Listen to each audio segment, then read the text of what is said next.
J'appelle donc à la tribune Corinne Versini, secrétaire générale de l'UD 33, et Ghislaine Richard, secrétaire générale de l'USR 33, pour la question du bienvenu au congrès de l'UCR et en même temps de nous donner quelques éléments de cette belle région. Donc je ne sais pas qui c'est, Corinne qui commence. Ouais, à toi Corinne alors. Merci mon camarade. Chers camarades, bonjour. Bonjour et soyez les bienvenus en Gironde. L'Union départementale CGT est heureuse et fière d'accueillir le congrès de l'UCR en ces terres. L'Union départementale a choisi de vous accueillir en binôme, secrétaire général de l'UD et secrétaire général de l'USR. Et nous, dans notre département, nous avons la chance d'avoir 2 secrétaires générales femmes. C'est du travail. C'est du travail. Car l'activité de l'USR est pleinement intégrée dans la vie de l'Union départementale. Un congrès, c'est toujours un moment important qui permet de débattre pour mieux s'organiser et prendre des décisions dans notre CGT. Le 51e congrès de la CGT, tenu en 2016, nous a tracé à toutes et tous une feuille de route pour ces 3 années à venir. Nous avons la responsabilité de mettre en œuvre les orientations votées. Et c'est à cela, très certainement, que vous allez réfléchir durant vos travaux toute cette semaine. Et prendre des orientations qui permettront aux retraités d'être au centre de l'activité revendicative de la CGT. Votre venue à Bordeaux est un événement social majeur pour notre département. Bordeaux, longtemps nommée la Belle Endormie sous les 60 ans de règne de Chaban-Delmas, ne peut se targuer d'être portée par une politique progressiste. Malgré tous les trésors qu'elle renferme, elle est toujours dominée par une vieille bourgeoisie conservatrice et une frange intégriste catholique. Bordeaux fut en son temps en 2e position des ports français derrière Nantes dans la traite négrière qui est à l'origine de la déportation de plus de 130 000 esclaves noirs vers les possessions françaises. C'est essentiellement le commerce des denrées coloniales produites par les esclaves qui a enrichi la ville. Après une longue bataille, le 10 mai 2009, Bordeaux a accueilli la cérémonie officielle de commémoration nationale des abolitions et de l'esclavage. Et le musée d'Aquitaine a ouvert 3 nouvelles salles permanentes consacrées au rôle de Bordeaux dans la traite négrière. La ville a réveillé ses vieilles façades, embelli les vieux quartiers, désenclavé des quartiers oubliés avec l'arrivée du tram. Elle est connue pour faire partie d'une des plus belles villes d'Europe. Je crois que vous la découvrirez mercredi lors de votre petite escapade culturelle. Mais nous ne nous y trompons pas. Les plus démunis n'y ont pas leur place. Poussés toujours plus loin en dehors de la ville, la pauvreté se concentre hors de métropole. Et c'est ainsi que la misère s'ancre dans ce qui est appelé le couloir de la pauvreté, du Médoc en passant par Castillon, le Réolais. Et c'est ainsi que se côtoient richesse, grâce à la culture vinicole, et grande pauvreté. Les retraités, et plus particulièrement les femmes, qui subissent de plein fouet les réformes régressives des retraites 93, 2003, 2010, qui fut ici le théâtre de grandes manifestations avec plus de 100 000 personnes qui ont défilé. Et la dernière en date, 2013. Ces réformes appauvrissent retraités, salariés et jeunes. Les femmes, comme je le disais, sont les premières victimes de ces réformes. Du temps partiel imposé, aux périodes de chômage, à l'arrêt de travail pour élever les enfants, et toujours et encore l'inégalité salariale de 26% entre les femmes et les hommes. Elles vivent dans une précarité inacceptable. Le 8 mars, les retraités, avec les salariés, se sont mobilisés. Mais attention, le 8 mars, c'est tous les jours. Il nous faut revendiquer l'application de la loi et des mesures contraignantes aux employeurs pour les obliger à l'appliquer, et ça se joue dans les boîtes. Il n'y aura pas de progrès social tant que la moitié de l'humanité sera exploitée. Bon nombre de retraités sont obligés, au vu du niveau de pension, de s'expatrier hors de la métropole. Alors, non point que la vie n'y serait pas agréable, mais les politiques d'austérité ont contraint de nombreux services publics à baisser la voilure, voire à fermer. Et aucune réponse satisfaisante aux besoins de la population n'est apportée, et ce ne sont pas les maisons de services au public qui vont y pallier. Éloignés de tout, vivant souvent dans des logements insalubres, car les marchands de sommeil font aussi leur chou gras, obligés pour certains et certaines à reprendre des petits boulots. Les retraités sont traités par cette société du règne de la finance d'une manière scandaleuse et inacceptable. Pourtant, les richesses, ils en ont créé, ils et elles s'en ont créé, et même encore à la retraite. Les retraités participent à créer, du fait de leur engagement, des richesses, du fait de leur engagement dans l'associatif, la famille, le culturel et le sportif. Enfin, oui, les retraités amènent leur quote-part à la vie dans la cité. Alors oui, à la CGT, nous avons raison d'exiger des retraites à haut niveau de pension, avec un départ à 60 ans et un départ anticipé pour la reconnaissance des métiers pénibles. Ce ne sont que des questions humaines essentielles, des questions de dignité et de justice sociale. Bien vivre sa retraite exige forcément d'avoir eu un emploi de grande qualité qui bannit les risques liés aux mauvaises conditions de travail et aux expositions aux produits toxiques. Être offensif pour la santé au travail, c'est se donner les moyens de prévenir les accidents de travail et les maladies professionnelles. Bien travailler pour bien vivre sa retraite. C'est ce qui nous amène à repenser le travail dans toute sa dimension, de l'organisation du travail jusqu'à sa finalité, au temps à y consacrer. Et là, la CGT démontre que le bien travailler passera par la réduction du temps de travail à 32 heures, repensant ainsi la répartition des richesses. Et oui, salariés et retraités, nos luttes sont convergentes et indissociables. La Gironde, avec ses 1 500 000 habitants, dont on constate une progression régulière, plus de 1,2% par an pour 556 000 employés salariés. Une aire urbaine qui contient 78% de la population girondine. Elle concentre 80,5% de l'emploi salarié. Depuis la loi MAPTAM de 2014, Bordeaux est devenue métropole, regroupant 28 communes, soit 750 000 habitants pour 352 000 emplois salariés. Le salariat se concentre plus sur l'aire métropolitaine. La Gironde est marquée par un chômage de haut niveau à plus de 10,3% et un taux de pauvreté en progression, plus 12%, comme je vous le disais tout à l'heure, en particulier dans les territoires ruraux. La Gironde est un territoire en profonde mutation, avec la zone euro-atlantique, sa cité du numérique, l'arrivée de la LGV qui augmente la pression sur le prix de l'immobilier, spéculateurs et défiscalisation vont bon train, tandis que les lignes du TER sont abandonnées, isolant encore plus la population rurale.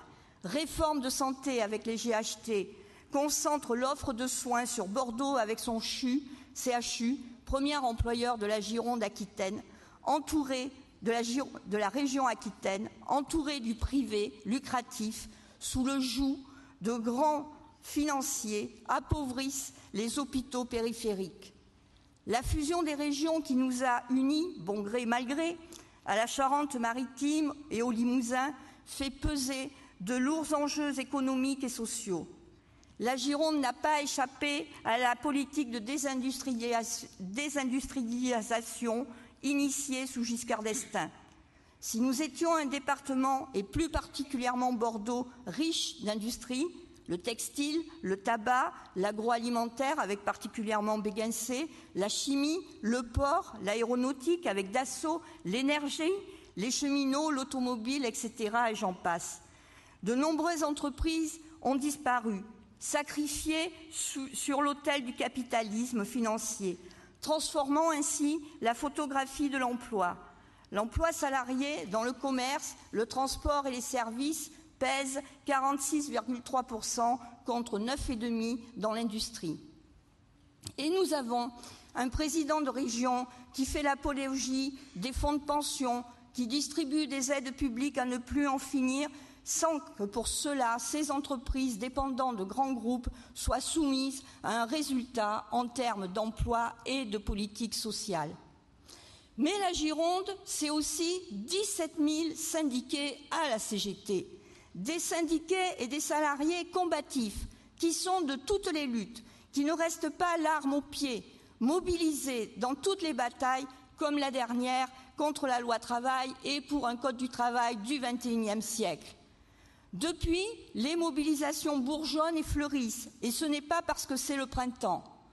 Force est de constater que la détermination des salariés et des retraités ne faiblit pas.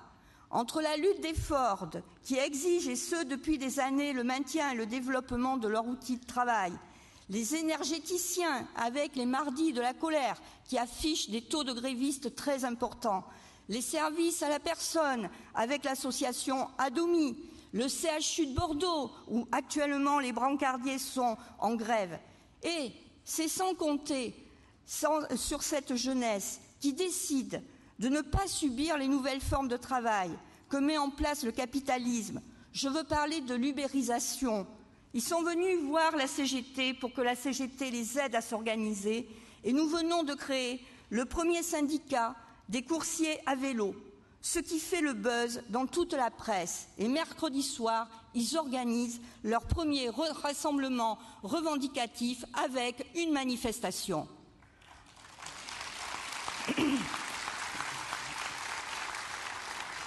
Alors oui, force est de constater que la mobilisation du 21 mars pour la reconquête de l'industrie et des services publics sera de grande ampleur, réunissant salariés du privé comme du public, privés d'emploi et retraités. Et nous serons aussi présents le 30 mars à l'appel des retraités en intersyndical. Car voyez-vous, quand on parle de retraite, on doit parler aussi d'emploi, de conditions de travail et du travail lui-même et de salaire. On doit parler de la répartition des richesses, de la place faite aux travailleurs dans une société. Quand on parle de retraite, on parle de solidarité entre les générations et de l'avenir de notre jeunesse.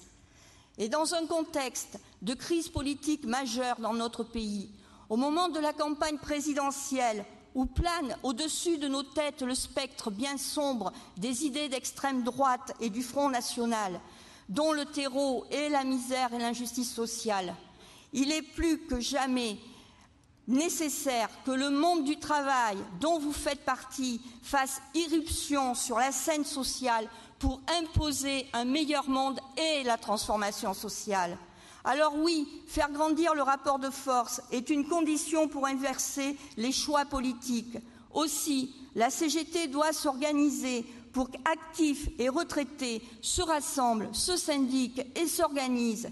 C'est la raison pour laquelle en Gironde, l'UD et l'USR s'unissent pour répondre aux défis que nous devons relever. Et nous sommes fiers et heureux que notre USR girondine, animée par Ghislaine Richard, que je remercie sincèrement d'avoir accepté cette responsabilité, que cette USR soit dynamique. Et je laisse Ghislaine vous présenter la réalité girondine chez les retraités.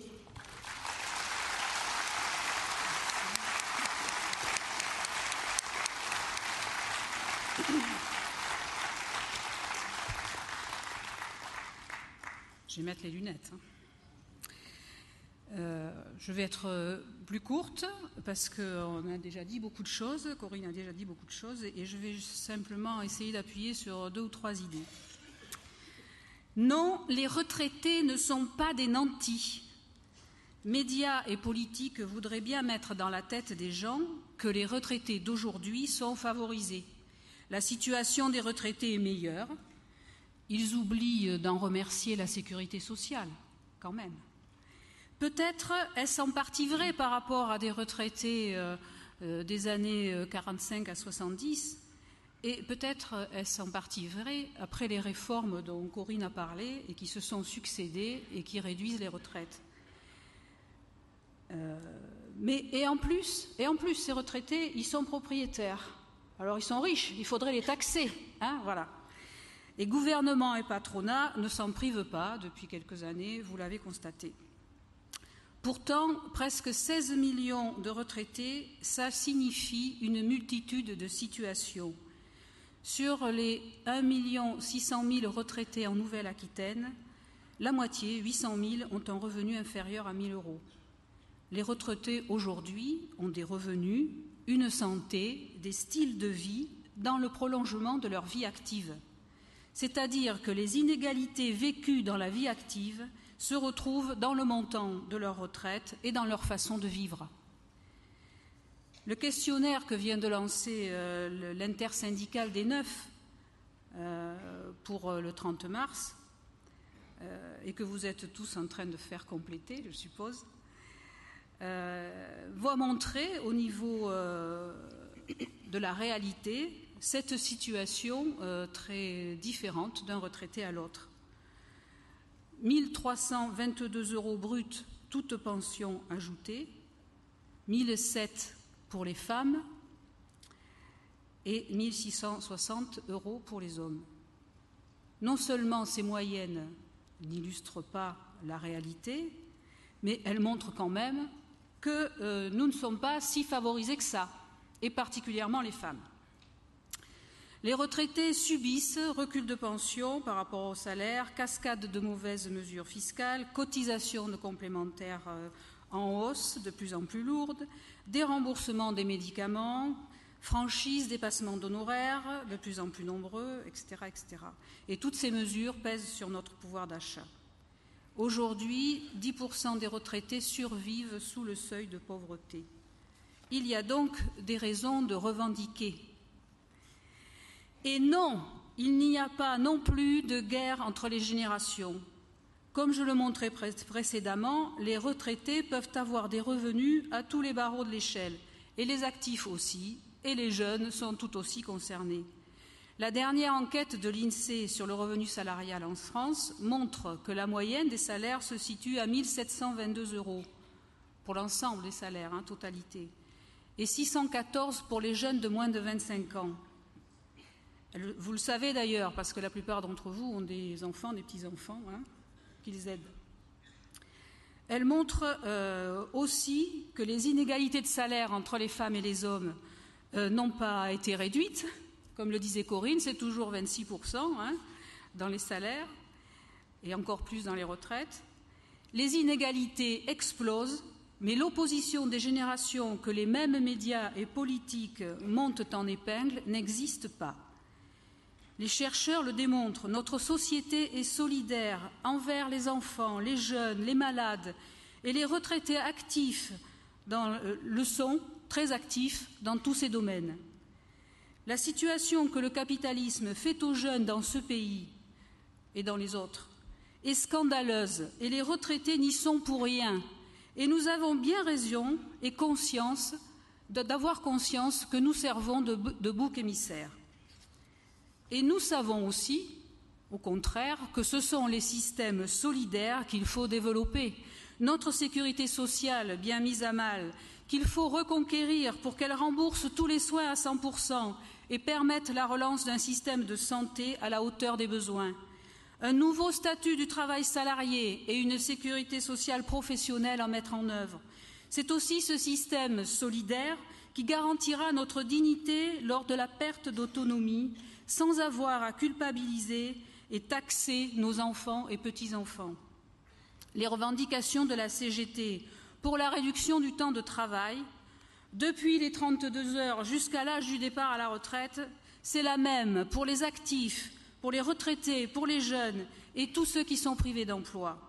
C'est pourquoi nous n'avons pas honte de réclamer, comme nous le ferons le 30 mars, le retour à une revalorisation annuelle des pensions au 1er janvier de l'année en prenant en compte l'évolution des salaires, le rattrapage du pouvoir d'achat perdu sur les pensions, l'abrogation des mesures fiscales régressives pour les retraités, l'amélioration du pouvoir d'achat, le maintien des pensions de réversion et la suppression des conditions de ressources, une protection sociale de haut niveau et le développement et le renforcement des services publics de qualité indispensables au mieux vivre.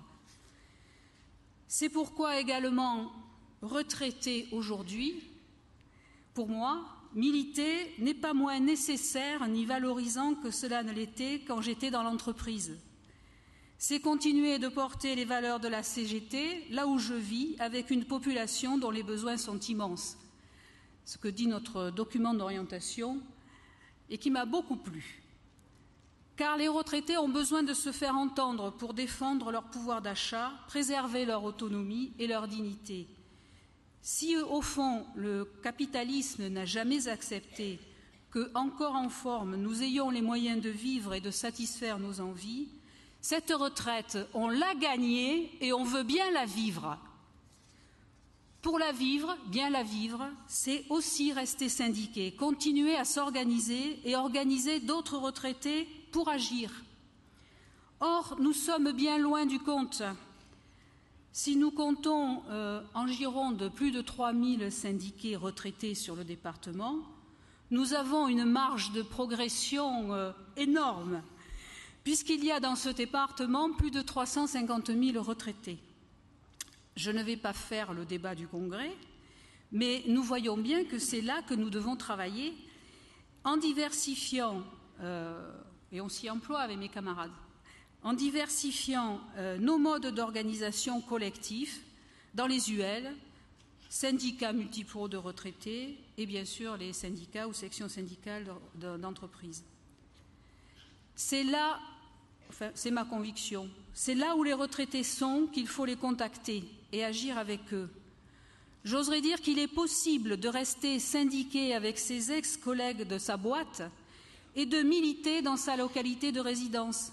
C'est même indispensable, sans quoi, si cela devient trop difficile, trop contraignant de militer, eh bien les retraités ne militeront pas, tout simplement. Nous avons les moyens, avec notre système de répartition des cotisations aujourd'hui, de permettre que chaque organisation vive, mène son activité, et l'ambition d'une carte permanente à la CGT, quand les situations professionnelles changent tellement dans une carrière, doit s'étendre jusqu'à la retraite. Mais là non plus, quand on me donne la parole, je la prends et je donne mon opinion. Je ne fais pas le débat du Congrès. En tout cas, j'espère que le lapsus de Marc tout à l'heure est prémonitoire, parce qu'un congrès USR comme celui-là, j'en veux un. Enfin, et pour terminer, je sais que ce sera fait au moment opportun dans ce congrès, mais je voudrais remercier les camarades girondins qui ont travaillé à la préparation de ce congrès, en liaison avec le collectif national, qui travaillent encore tout au long de cette semaine, vous les avez autour de vous, pour que vous soyez dans les meilleures conditions. Elles et ils sont une soixantaine, pour vous aiguiller, vous rendre la vie plus facile, la semaine plus agréable.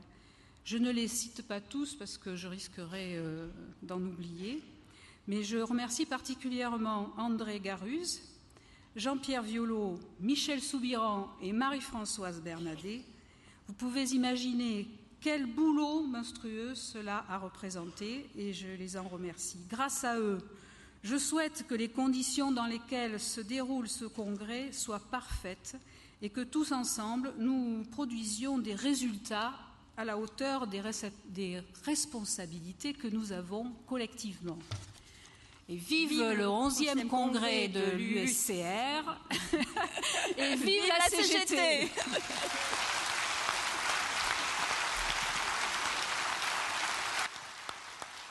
Donc voilà, le congrès est lancé à partir de la préparation qui a eu lieu dans l'ensemble des départements, dans les professions, et donc quelques minutes, place à la préparation par un clip du 11e congrès de l'UCR.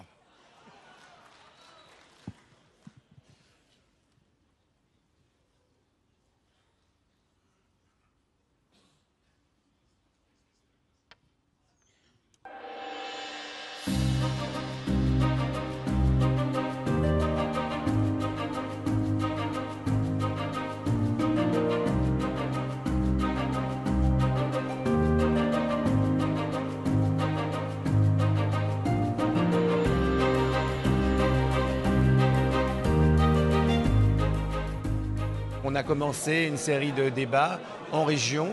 On a retenu 9 grandes villes et on est dans la deuxième, c'est Lille.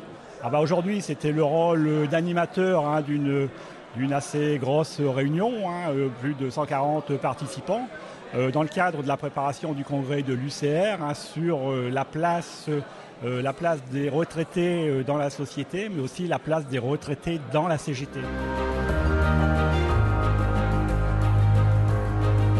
L'objectif, c'est de faire exprimer les militants de la CGT retraités sur une question fondamentale qui est la syndicalisation. Comment nous, retraités, avec les camarades des sections des actifs, on va travailler pour que ces 42 000 retraitables restent à la CGT. L'ampleur des attaques contre le monde du travail nous impose de travailler ensemble pour faire grandir un rapport de force pour gagner. Comment on prend encore tous les bouleversements dans notre société, dans le salariat, pour qu'effectivement, dans notre organisation, chacun puisse se sentir à l'aise, trouver sa place, travailler ensemble pour effectivement gagner sur nos revendications.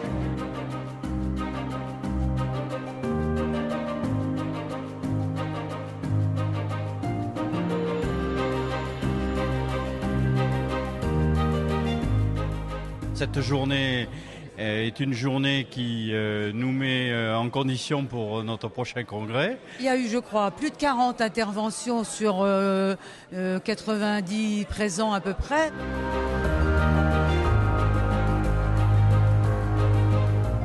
Le dernier congrès confédéral de Toulouse a fait évoluer les statuts en disant un actif, une voix, un retraité, une voix. Les revendications des retraités sont des revendications qui touchent tout le monde. Je n'ai pas de solution. La seule solution que je vois, c'est transformer toutes nos structures pour pouvoir aborder ces débats à tous les niveaux de notre organisation syndicale. Tous les gouvernements qui succèdent s'en prennent beaucoup aux acquis des retraités. Donc il faut qu'on se défende. Et pour se défendre, on a besoin d'une armée puissante et organisée. Et on n'est pas si nombreux que ça. La question du nombre devient une question fondamentale pour nous. Il faut qu'on s'intéresse aux retraités là où ils sont, c'est-à-dire sur leur lieu de vie. Leur lieu de vie peut être parfois très éloigné de leur lieu de travail. Il y a tout un tas de retraités qui habitent dans les villes, les cités, les quartiers, qui ont aussi des revendications, pouvoir d'achat, santé, transport, culture, loisirs, qui doivent rejoindre cette force sociale et c'est donc notre travail qu'il faut qu'on engage. Ce que moi j'ai bien compris, c'est qu'ils ont envie de vivre mieux et de militer aussi dans le bonheur, j'ai entendu. Ils veulent militer heureux.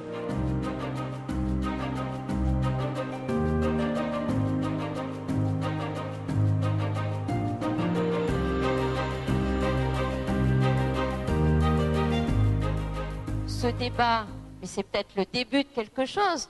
Parce que je pense que ce débat ne peut pas se mener qu'entre retraités. Les retraités ont une activité spécifique. Ça, il faut qu'on comprenne bien les choses. Pourquoi être syndiqué à la retraite? Parce que c'est vrai que c'est pas évident. Quand on part à la retraite, on dit j'ai plus de pilier, j'ai plus rien, et on n'a pas besoin de syndiquer. Or, c'est faux.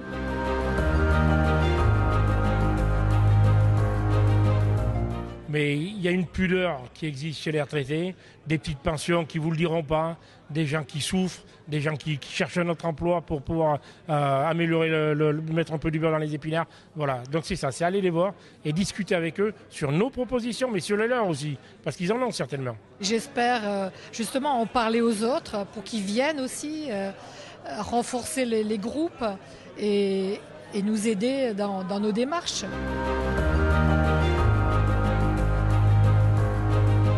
Je me pose la question aussi, est-ce que le magazine Vie Nouvelle ne serait pas un outil pour aller à la syndicalisation?